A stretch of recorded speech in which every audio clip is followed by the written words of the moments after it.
All right, welcome to another episode of the podcast. Now let's jump right into this one. I want to be talking to you about gaslighting. This is a really popular topic, especially when it comes to relationships.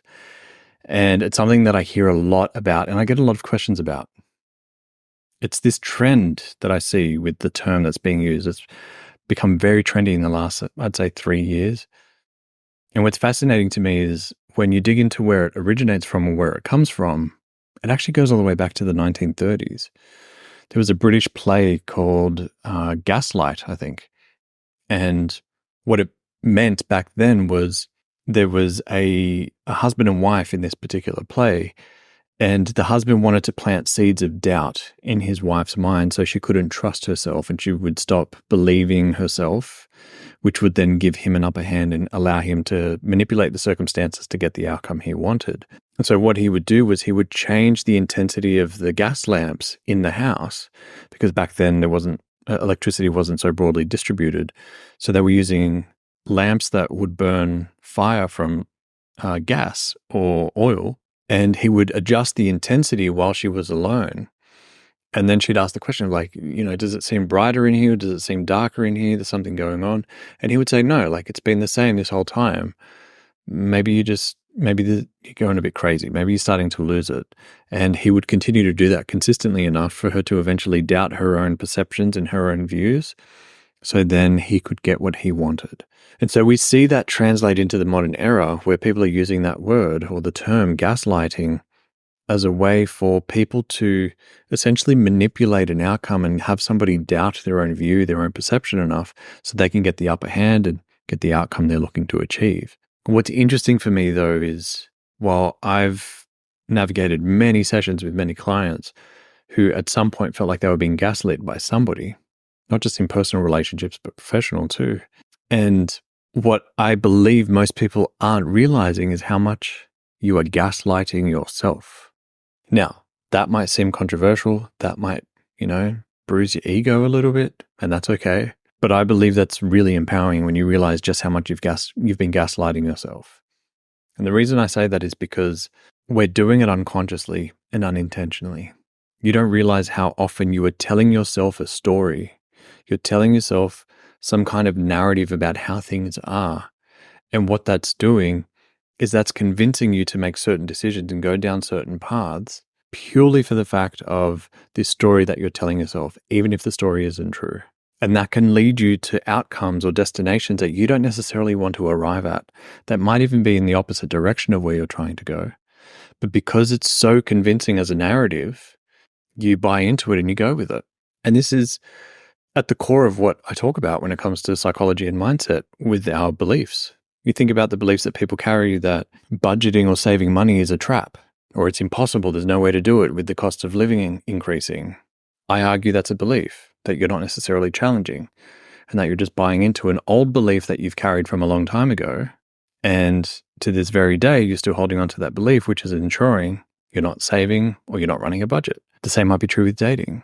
I've consulted many people who have believed that dating online or even finding a decent partner to get into a relationship with is impossible these days, but it's a narrative they're telling themselves based on some past experience where they had a string of dates that didn't work out. And so they just buy into that and tell themselves that story. And what that does is it ensures they stay single. Even though they're consciously trying to find a partner, unconsciously they're holding on to these beliefs and these stories. That is a way of themselves gaslighting themselves, saying, oh, no, it is tough out there. Yeah, it's really difficult. You're never going to find anybody. It's like, okay, well, why bother? I won't do it. And then you're not dating, or with finding a job, or with starting a business, or with building a business after you've started it. There's all these stories, and people don't realize how much they're gaslighting themselves with these stories, these narratives, and these beliefs that are all stored unconsciously.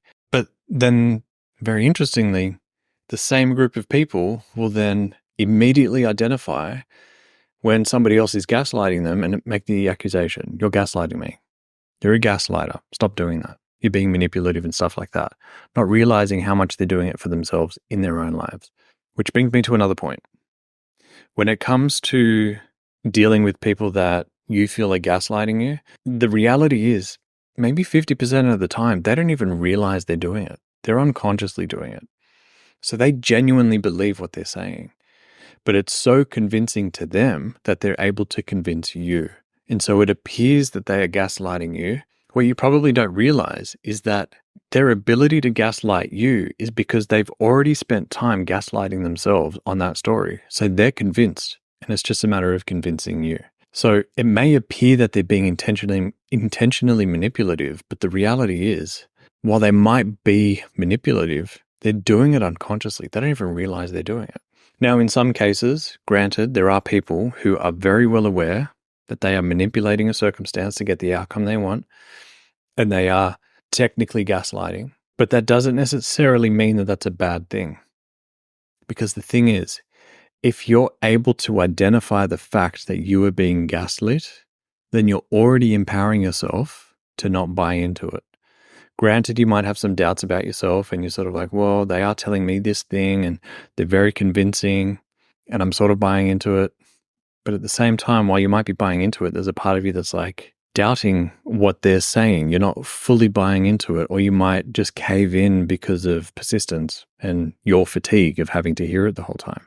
And while that may work, there's still your intuition that's sort of activating in these moments saying, I don't know, like I'm not fully buying this. Something smells off. If your intuition is coming online and trying to send you a couple of warnings about that, my advice is it's important for you to listen to that, which I want to make a quick point on. A lot of people talk about their gut and trusting their instinct, or just listening to their gut. Here's a really common statement.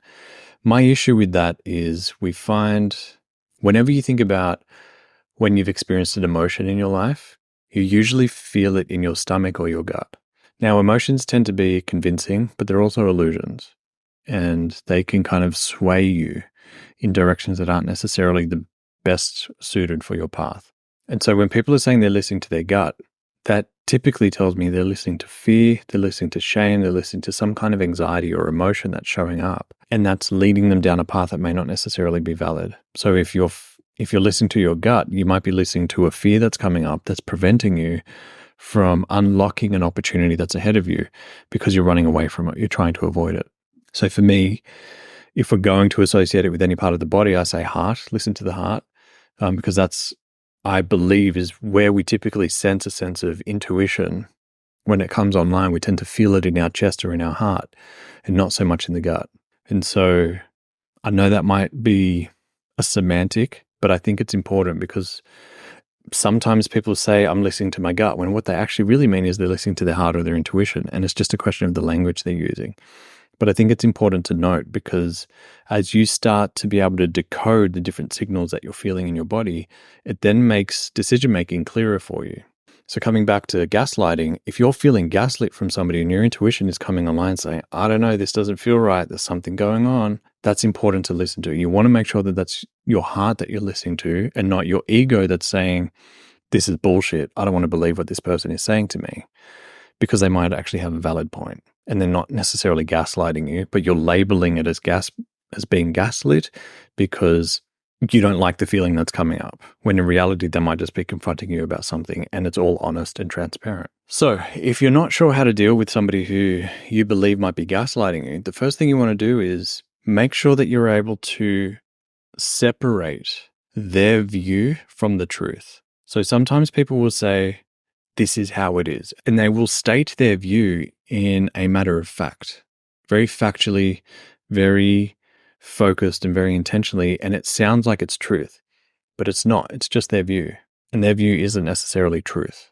Truth is something that can be objectively verified by many different people and say, yeah, that's absolutely true, because it can be almost peer reviewed by many people. If it's just their view and there's another view that describes a very different picture, then their view isn't necessarily truth. It's just their view.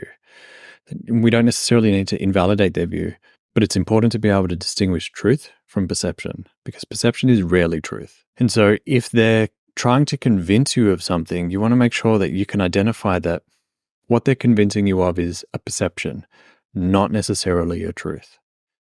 And just by being able to do that, that then empowers you to ask them questions to see if they realize that they're trying to change your view on something. And that can be something as simple as, is there any other way that this could be seen? What are the possible situations, or what are the possible different perspectives we could have of this that might be different to the way you're currently seeing it? Because maybe it's not just their view, but it's 3 or 4 different perspectives coming together that actually adds up to a true picture and a true image of what's happening or what the situation is. And sometimes when people are being gaslit, they will talk to friends about it and they will get their friends saying, oh my God, I think they're being manipulative, or that's not necessarily true. This is how I see that situation. And you start to triangulate a different view on the situation. You're like, okay, well, that was just their view. And that's your way of proving that it's not a truth. It's just a perception that they have, which then empowers you, because then you can push back and say, well, no, that's not truth. That's just your view. And you can stand firm within that and start to believe and trust in your own view and your own perception, and knowing that there's probably an underlying truth to be found that isn't limited to their view, if that makes sense. So you want to make sure that you can trust yourself. And that means being able to separate people's perceptions from truth and knowing what the truth is. That's the hardest thing to do, because sometimes, or more often than not, the truth is actually an option of both, where there's 2 different perceptions coming together and it's a mix of both that actually makes the true situation. And if we're engaged with our ego or with fear or with pride, it makes it very difficult to open ourselves up to any other view that might exist. Now, if you are 100% convinced that somebody is manipulating your behavior to try and get some kind of outcome, and you're unsure on how to deal with it, sometimes the simplest way to deal with it is to walk away. Because trying to convince somebody that they're gaslighting you or they're manipulating you and getting them to change their behavior is, I don't know how to say this without sounding really crude, but it's like pushing shit uphill. You might not actually get anywhere. So give yourself the opportunity to walk away. If it looks like it's going to be a lot of work and they're not open to creating any change, it might be time for you to walk away from whatever that situation is. If it's a boss, a manager, a partner, a business partner, whatever it may be, or even a family member, it might be time for you to walk away and give yourself space from them and get on with your life and go and associate yourself with people who are focused on telling the truth and seeking the truth in situation. It may just be a question of alignment. But coming back to you, what's really important, I believe, is that you spend time making sure that you start extracting the truth from your own perceptions that you are telling yourself, the gaslighting you're doing with yourself. Because the more you question and peel back the layers and dig to the truth of your own reality and the outcome you're trying to create for yourself, to me, that's the most empowering. Because when we stop gaslighting ourselves, that's when we start to recognize and experience a sense of empowerment of external gaslighting. For me personally, I'm not worried about people trying to manipulate me and trying to get an outcome from me in some particular way because they're playing a game. Because I've spent so much time going inward and checking to see all the different places that I might be gaslighting myself and telling myself a particular story to create an outcome. And by no means am I complete on that journey. I'm sure there are many more stories I've been telling myself, but I am insistent on continuing to dig and to call myself out on stories that I'm telling myself that might be holding me back from trying to create the outcome I'm looking for. So I'm of the belief the most important person you can confront when it comes to gaslighting is yourself. And the more you do that, the more you start to empower yourself. And it can be as simple as sitting down and asking yourself, in this particular area of life, what do I believe to be true about me or my situation? So if it's relationships, so you sit down and you ask yourself, what do I believe to be true about me or my situation when it comes to relationships? When it comes to money, what do I believe about myself or my situation to be true when it comes to money? Or work, or your physical well-being and your relationship with your body, or spirituality, whatever it might be, whatever different area of life you want to explore, you want to ask yourself that question and see if you can find out where you might be telling yourself a story that's holding you back from the outcome you deserve. So that's my little rant and my little perspective on gaslighting. It's a really popular topic, and I want to start to change some of the paradigm out there and empower you so you're not buying into all these labels that are being thrown around. Because quite honestly, it's disempowering. People are labeling themselves as victims, which is only further entrenching them from and keeping them away from being able to empower themselves, which is not what I want to see. I want to see you empower yourself, take total ownership and responsibility of your life. So if this episode contributes to you doing so, my job is done. Anyway, that's it for this episode. Thank you for being here. I appreciate you taking the time to listen. Lots of love to you. And please make sure you leave a review wherever you're listening to or watching this episode. It makes a huge difference. People find it, they check the reviews, and it tells them they're in the right place. So if you're getting value, I would appreciate it. And I know future listeners would too. All right. Thank you again. I'll see you in the next episode.